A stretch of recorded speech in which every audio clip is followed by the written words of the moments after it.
Good morning, students. How are you, everyone? I hope you all are fine. In last two lectures, we learned Santavani. Santavani A, Bheti Lage Jiva, and Santavani A, Sant Krupa Zhali. So today we are going to learn how to write poem appreciation. मराठीमध्ये कवितेचे रसग्रहण. पहिल्यांदा आपण भेटी लागे जीवा या कवितेचे रसग्रहण कसे केले जाते ते पाहणार आहोत. गेल्या 2 लेक्चरमध्ये आपण भेटी लागे जीवा या कवितेचा आशय पाहिला, भावार्थ पाहिला. त्याचप्रमाणे संत कृपा या कवितेचाही आशय आपण पाहिला, भावार्थ पाहिला. आणि त्याचबरोबर आता आपण या कवितांचे रसग्रहण कसे केले जाते, रसग्रहणात्मक अभ्यास कसा केला जातो ते पाहणार आहोत. विद्यार्थ्यांनो, प्रश्नपत्रिकेत या प्रश्नावर आधारित तुम्हाला काही मुद्दे दिलेले असतात. त्या मुद्द्यांना अनुसरून तुम्हाला उत्तर लिहायचे असते. तर ते पॉईंट्स कोणते, ते मुद्दे कोणते, ते प्रश्न कोणते ते आपण पाहणार आहोत. प्रश्नपत्रिकेत एकूण 8 गुणांचा हा प्रश्न तुम्हाला विचारला जातो. चला तर पाहूया आपण कवितेचे रसग्रहण. चला तर विद्यार्थ्याने आपण पाहूया कविता काय आहे. भेटी लागे जीवा, संत तुकाराम महाराज. भेटी लागे जीवा, लागलीसे आस, पाहे रात्र दिवस वाट तुझी. भेटी लागे जीवा, लागलीसे आस, पाहे रात्र दिवस वाट तुझी. पौर्णिमेचा चंद्रमा, चकोर जीवन, तैसे माझे मन वाट पाहे. पौर्णिमेचा चंद्रमा, चकोर जीवन, तैसे माझे मन वाट पाहे. दिवाळीच्या मुळा, लेकी आसावली, पाहतसे वाटुली पंढरीची. दिवाळीच्या मुळा, लेकी आसावली, पाहतसे वाटुली पंढरीची. भुकेलिया बाळ, अतिशोक करी, वाट पाहे परी उरी माऊलीची.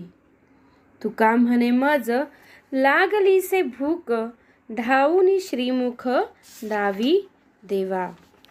तर अशा प्रकारे संत तुकाराम महाराज यांची ही अभंग रचना आहे. आता आपण या कवितेचा भावार्थ तर आपण पाहिलाच आहे, तरीही आपण थोडंसं भावार्थ, थोडंसं एक कवितेची ओळख म्हणून आपण पुन्हा याचा भावार्थ बघणार आहोत. थोडक्यात आपण या अभंगवाणीचा भावार्थ पाहूया. संत तुकाराम महाराज विठ्ठलाला उद्देशून सांगतात की हे विठ्ठला, मला तुझ्या भेटीची आस लागली आहे. मी रात्र दिवस तुझ्या भेटीची अतिशय आतुरतेने वाट पाहत आहे. विद्यार्थ्यांनो, इथे काय सांगितलं आहे की संत तुकाराम महाराज विठ्ठलाला म्हणतात की मला तुला भेटायचे आहे. मी रात्र दिवस तुझ्या भेटीची वाट पाहत आहे. स्टूडेंट्स, यहाँ पर संत तुकाराम महाराज भगवंत विट्ठल को कह रहे हैं कि मुझे आपको मिलने की इच्छा हो रही है. रात दिन मैं यही राह देखता हूँ कि हम कब आपसे मिल पाए. यासाठी भगवंत विठ्ठलाला भेटण्यासाठी संत तुकारामांनी अनेक उदाहरणं दिलेली आहेत. जसं पौर्णिमेचा चंद्रमा, जसं चकोर पक्षी त्या पौर्णिमेच्या चंद्राची वाट पाहत असतो. पौर्णिमेचे चंद्रमा हे चकोराचे जीवन असते. त्याचप्रमाणे हे विठ्ठला, तू माझे जीवन आहेस, असे संत तुकाराम महाराज म्हणतात. दिवाळीच्या सणावेळेस मुराळीची वाट पाहणारी सासरी गेलेली मुलगी ज्याप्रमाणे मुराळ्याची वाट पाहते, माहेराहून आपल्याला कोणीतरी घ्यायला येईल याची वाट पाहते, त्याचप्रमाणे हे विठ्ठला, मी पंढरपूरहून कोणीतरी मला तुझ्या भेटीसाठी न्यायला येईल त्याची वाट पाहत असतो. जसे भुकेलेले बाळ आणि आई हे देखील उदाहरण संत तुकाराम महाराजांनी सांगितलेलं आहे. लहान बाळ जेव्हा अतिशय भुकेने व्याकुळलेले असते तेव्हा ते काय करते? शोक करते. शोक म्हणजे रडते. ते तळमळत असते आपली भूक मिटावी म्हणून. ज्याप्रमाणे ते आपल्या आईची वाट तो पाहत असतो की माझी आई येईल आणि मला माझी भूक ती शांत करेल, त्याचप्रमाणे हे विठ्ठला मी तुझी वाट पाहत आहे. अभंगाच्या शेवटी संत तुकाराम महाराज सांगतात की लहान बाळाप्रमाणे मला देखील विठ्ठल दर्शनाची भूक लागलेली आहे. त्यामुळे ते विठ्ठलाला विनंती करतात. विनंती म्हणजे रिक्वेस्ट करतात की हे विठ्ठला, तू तुझे श्रीमुख, तुझे दर्शन मला घडवून आण. तर या अभंगाद्वारे अशा प्रकारे आपण थोडक्यात हा भावार्थ पाहिला आहे. तर या कवितेचे रसग्रहण कसे केले आहे आणि रसग्रहणामध्ये नक्की कोणते प्रश्न विचारले जातात ते आपण पाहूया. विद्यार्थ्यांनो, कवितेचा रसग्रहणात्मक अभ्यास करताना आपल्याला काही प्रश्न विचारले जातात, ठराविक मुद्दे दिले जातात आणि तेही 8 मार्कांसाठी. चला तर पाहूया आपण ते मुद्दे कोणते. पहिला मुद्दा, कवी कवयित्रीचे नाव. आता सांगा पाहू आपण कोणती कविता शिकली आहोत तर संतवाणी भेटी लागे जीवा आणि त्याचे कवी कोण? संत तुकाराम महाराज. तर आपण या प्रश्नाचे उत्तर काय लिहिणार आहोत? कवी कोण आहेत? संत तुकाराम महाराज. दुसरा पॉइंट, संदर्भ. संदर्भ म्हणजे ही जी अभंगवाणी ही कोणत्या पुस्तकातून घेतलेली आहे. तर या ठिकाणी काय उत्तर येईल ते आपण पाहूया. भेटी लागे जीवा हा अभंग संत तुकाराम महाराज यांनी लिहिलेला आहे आणि हा अभंग सकल संत गाथा खंड 2 या पुस्तकातून घेतलेला आहे. विद्यार्थ्यांनो, संदर्भ. संदर्भ यानी क्या?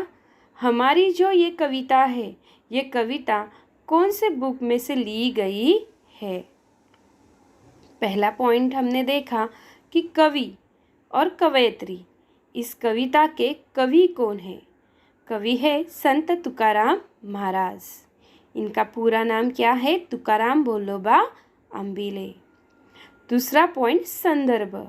संदर्भ में हमें बताया गया है कि ये जो अभंगवाणी है भेटी लागे जीवा, ये अभंगवाणी संत तुकाराम महाराज इन्होंने लिखी हुई है और उनके सकल संत गाथा खंड 2 इस किताब से ये ली गई है. विद्यार्थ्यांनो, तिसरा मुद्दा, तिसरा प्रश्न म्हणजे प्रस्तावना. प्रस्तावना, इंट्रोडक्शन. भेटी लागे जीवा हा अभंग संत तुकाराम यांनी लिहिला आहे आणि या अभंगात त्यांनी काय सांगितलेले आहे? तर त्यांनी काय सांगितलेले आहे? आपल्या मनातील विठ्ठलाच्या भेटीची ओढ त्यांनी अनेक उदाहरणातून आपल्याला सांगितलेली आहे, स्पष्ट केलेली आहे. प्रस्तावना यानी भेटी लागे जीवा, इस अभंग में कवि संत तुकाराम महाराज उन्होंने हमें क्या बताया गया है. या अभंगात संत तुकाराम महाराजांनी आपल्याला विठ्ठलाच्या भेटीची ओढ अनेक उदाहरणातून, अनेक उदाहरणं म्हणजे अनेक एक्झाम्पल्समधून आपल्याला व्यक्त करून दिली आहे. चौथा मुद्दा याच्यामध्ये आहे वाङ्मय प्रकार. वाङ्मय प्रकार म्हणजे लिटरेचर. हे कोणत्या साहित्यात येतं ते सांगण्याचा प्रयत्न केला आहे. तर भेटी लागे जीवा ही एक कविता आहे, पण कशी कविता आहे? हा एक अभंग आहे. काय आहे? अभंग जे संत लिहित होते लोकांना. या अभंगातून ते आपले चांगले विचार लोकांपर्यंत पोहोचवण्याचा प्रयत्न करत होते. म्हणूनच यांना अभंग असे म्हटले आहे. पाचवा मुद्दा आहे कवितेचा विषय, पोएम सब्जेक्ट. विद्यार्थ्यांनो, विठ्ठल भेटीची अनावर ओढ विविध उदाहरणाद्वारे संत तुकाराम महाराजांनी या अभंगात व्यक्त केली आहे. संत तुकारामांनी भेटी लागे जीवा या अभंगामध्ये अनेक उदाहरणं म्हणजे एक्झाम्पल्स. जसं त्यांनी पहिल्या 2 लाईनीत काय सांगितलेलं आहे की पौर्णिमेचा चंद्रमा आणि चकोर पक्षी. त्याचप्रमाणे दिवाळीचा सण आणि सासरी नांदणारी मुलगी, भुकेलेले बाळ आणि त्याची आई. तर ज्या प्रकारे ही उदाहरणं त्यांनी दिलेली आहेत त्यातून जसं पहा, भुकेलेले बाळ, भूक लागल्यानंतर त्याला आपल्या आईची आठवण येते. तो आपल्या आईची वाट पाहत असतो की कधी आई येईल आणि मला माझी भूक शांत करेल. त्याचप्रमाणे भगवंत विठ्ठलाला देखील विठ्ठलाला भेटण्याची आस लागली आहे, इच्छा लागलेली आहे. तर कवितेचा विषय हाच आहे की संत तुकाराम महाराजांना विठ्ठलाला भेटायचे आहे. 6वा मुद्दा येतो कवितेतील आवडलेली ओळ. विद्यार्थ्यांनो, तुम्हाला जी कवितेतील आवडलेली ओळ असेल ती तुम्ही लिहू शकता. या ठिकाणी मी तुका म्हणे मज लागलीसे भूक, धावूनी श्रीमुख दावी देवा अशी ओळ सांगितलेली आहे.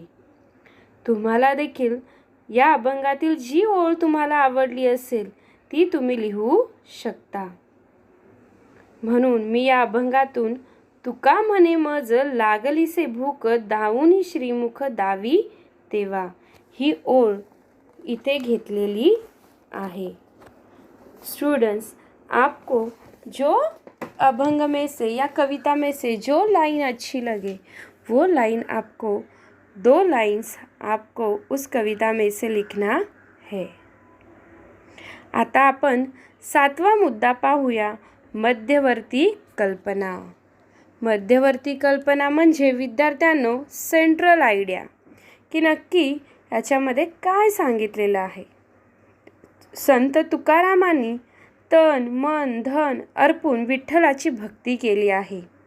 अगदी मनापासून त्यांनी देवाचे नामस्मरण केले आहे. अशा या भगवंताच्या म्हणजे विठ्ठलाच्या भेटीची अनावर ओढ त्यांच्या मनात निर्माण झाली. त्यासाठी अतिशय समर्पक उदाहरणं त्यांनी या भेटी लागे जीवा या अभंगातून स्पष्ट केली आहेत. विद्यार्थ्यांनो, इथे हा पॉईंट सांगितलेला आहे, हा मुद्दा सांगितलेला आहे की विठ्ठलाच्या भेटीचे अनावर ओढ संत तुकाराम महाराजांनी भेटी लागे जीवा या अभंगातून मांडलेली आहे. 8वा मुद्दा, कवितेतून मिळणारा संदेश. स्टूडेंट्स, 8वां पॉइंट है कि हमें इस कविता में से कौन सा संदेश यानी मैसेज हमें मिलता है. संत तुकाराम यांनी विठ्ठल भेटीची ओढ लागली आहे. त्यासाठी अतिशय योग्य उदाहरणे त्यांनी वापरून त्यांनी भेटी लागे जीवा हा अभंग लिहिला आहे. या उदाहरणाचा अभ्यास केला असता संत तुकारामांच्या मनात विठ्ठलाच्या भेटीची किती अनावर ओढ आहे हे आपल्या लक्षात येतं. आपल्याला समजतंय की आपणही परमेश्वराची अशीच भक्ती केली पाहिजे जसं संत तुकारामांनी भगवंत विठ्ठलाची भक्ती केली आहे. आपणासही परमेश्वराची प्राप्ती होईल. हाच संदेश भेटी लागे जीवा या अभंगातून संत तुकाराम महाराजांनी आपल्याला दिलेला आहे.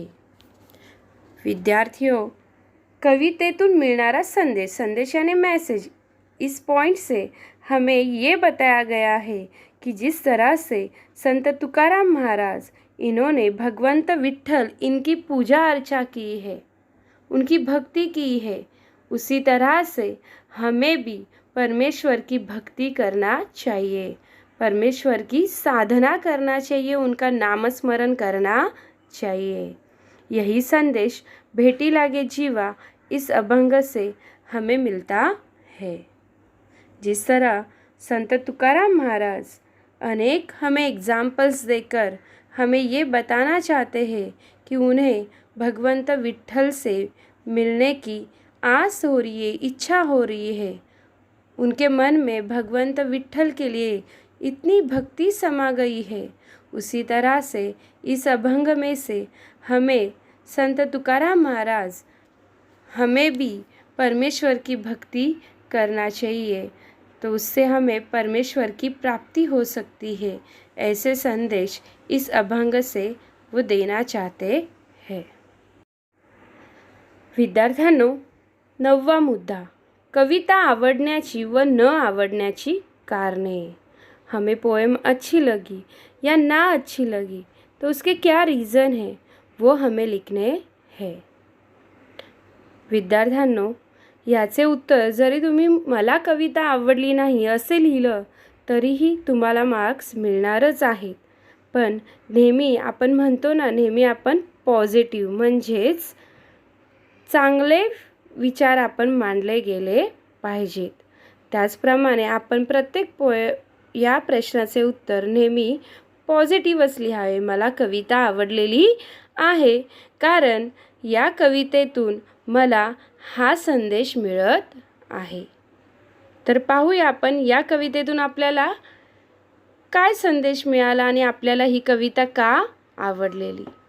भेटी लागे जीवा हा संत तुकारामांचा अभंग मला खूप आवडला आहे। त्याचे कारण म्हणजे विठ्ठल भेटीची ओढ व्यक्त करण्यासाठी संत तुकारामांनी निसर्गातील उदाहरणाचा वापर केला आहे, संसारातील उदाहरणाचा वापर केला आहे। निसर्गातील म्हणजे विद्यार्थ्यांनो, पहिलं उदाहरण त्यांनी काय सांगितलेलं आहे, पौर्णिमेचा चंद्रमा आणि चकोर पक्षी, पूनम का चांद और चकोर बर्ड। संसारातील म्हणजे आई आणि तिचे बाळ। दुसरं उदाहरण दिवाळीचा सण आणि सासरी नांदायला गेलेली मुलगी। ज्याप्रमाणे मुराळ्याची वाट पाहते त्याचप्रमाणे हे विठ्ठला, मलाही पंढरपूरहून कोणीतरी न्यायला येईल तुझ्या दर्शनासाठी, याची मी वाट पाहत आहे।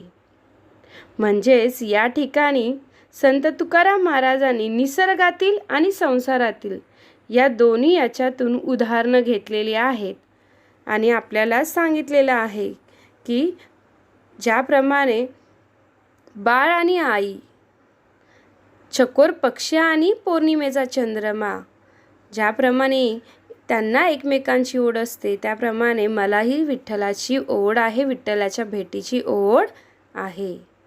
या रोजच्या व्यवहारातील उदाहरणामुळे ही कविता मला आवडली। असेच आपल्याला या कवितेतून कविता आवडण्याची व न आवडण्याची कारणे विचारली जातील। तर अशा प्रकारे या प्रश्नाचे, या मुद्द्याचे उत्तर आपल्याला लिहिता आले पाहिजे। विद्यार्थ्यांनो, शेवटचा मुद्दा म्हणजे भाषिक वैशिष्ट्य।